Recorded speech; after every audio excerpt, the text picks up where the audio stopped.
I think running for president might be the worst thing ever. I think it might be the worst thing in the world. Nothing about it sounds appealing at all.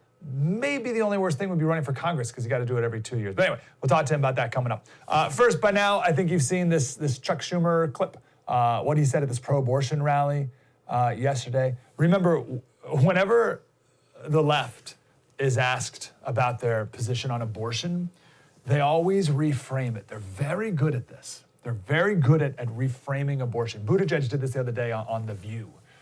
He was asked about late-term abortion, and he does this very like, hey, no one wants to get an abortion, especially a late-term abortion, right? They make it very serious.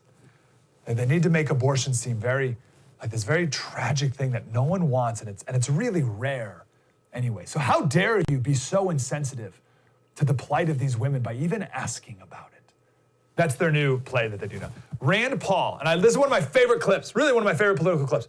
He's the only Republican that I've ever seen who reframed it back on the Democrats. This was back in 2016 when he was running for president. He was asked, should there be exemptions on abortion for rape and incest, right? Because that's always what the left are. Well, what about rape and incest? You're going to force someone who was raped, blah, blah, blah, right? They always bring up these exemptions way at the end. And they asked Rand Paul about it. Here's what he said. You know, I guess here's the question. You know, we always seem to have the debate way over here on what are the exact details of exemptions or when it starts. Why don't we ask the DNC, is it okay to kill a 7-pound baby in the uterus? You go back and you ask Debbie Wasserman Schultz if she's okay with killing a 7-pound baby that is just not yet born yet. Ask her when life begins, and you ask Debbie when she's willing to protect life. When you get an answer from Debbie, come back to me. Thank you, guys. So good. See how you reframed it? Brilliant. And Debbie Wasserman Schultz, by the way, where's she? But she came back a couple days later and said, yes, it's okay. It's okay to kill a 7-pound baby in the uterus. Anyway, I just wanted to put that there before we move forward.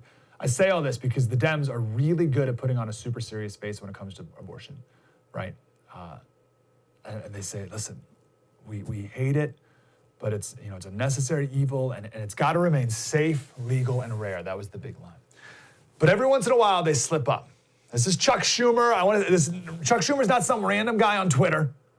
He's the leader of the Senate Democrats at a pro-abortion rally yesterday. Here he is. I want to tell you, Gorsuch, I want to tell you, Kavanaugh, you have released the whirlwind, and you will pay the price. You won't know what hit you if you go forward with these awful decisions. Wow. Release the whirlwind. Pay the price, and you won't know what hit you. So I don't like to play this whole overcharged political rhetoric. I get what people are normally talking about when they say something like that.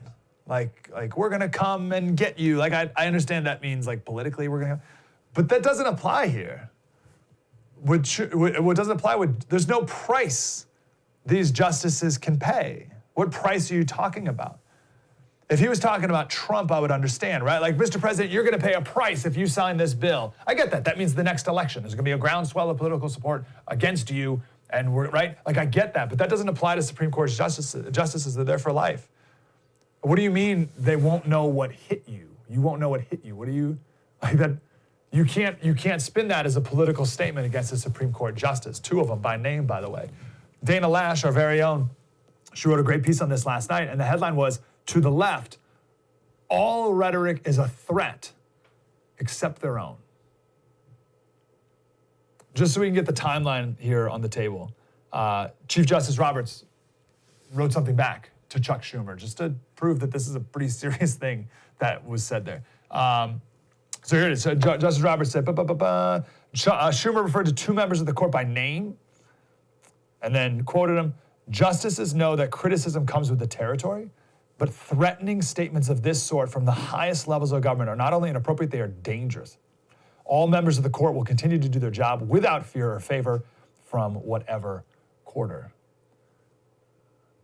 They don't, Supreme Court, John Roberts, he doesn't usually comment on stuff like that. So it's quite a rebuke Slater Crusaders, thanks for watching the first on YouTube. If you want more, like, subscribe. We got plenty.